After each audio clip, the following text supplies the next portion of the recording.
Сәлем баршаңызға, каналыма қош келдіңіздер. Бүгін менің каналымда осындай өте жеңіл күнделікті дастарханға жасауға болатын салаттың рецепті.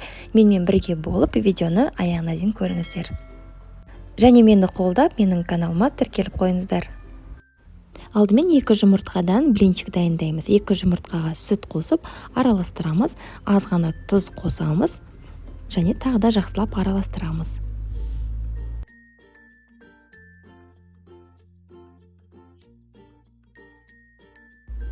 Қызып тұрған сковородкада, яғни менде блинчик пісіретін сковородкада пісіріп аламын екі жағынан. Мінекей осындай болып шығады, өте жұмсақ, жұқа. Және де барлығын енді осылай ұзыннан турап шығамын.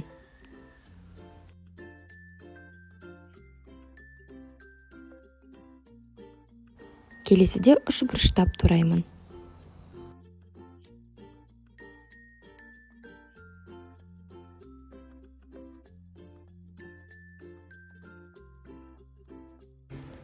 Енді колбаса тураймын.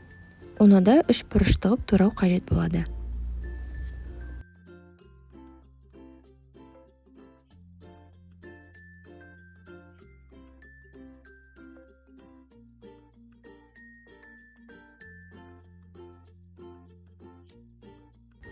Сырдың кез келген түрін қолдансаңыз болады.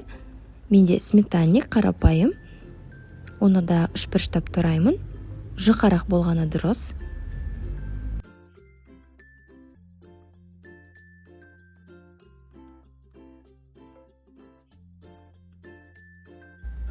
Енді қияр қосамын.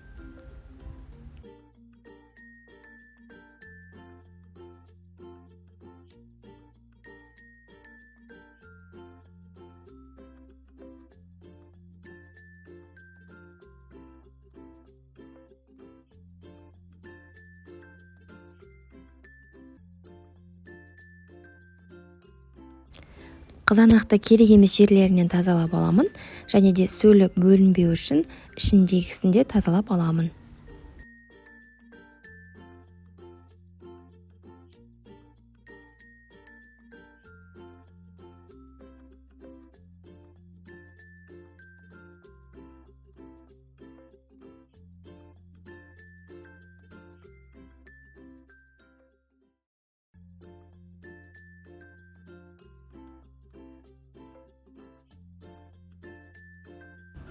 Укроп пен кинза қосамын. Петрушкамен алмастырсаңыз болады, бірақ дәмі кішкене өзгешелеу болады.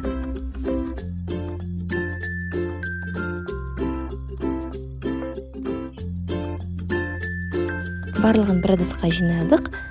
Енді мен майонез қолданамын.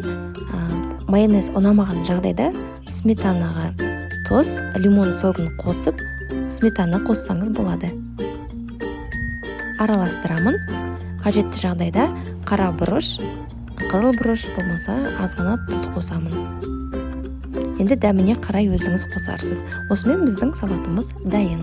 Дастарханда өте әдемі көрінеді және өте тойымды. Келесі кездескенше сау болыңыздар.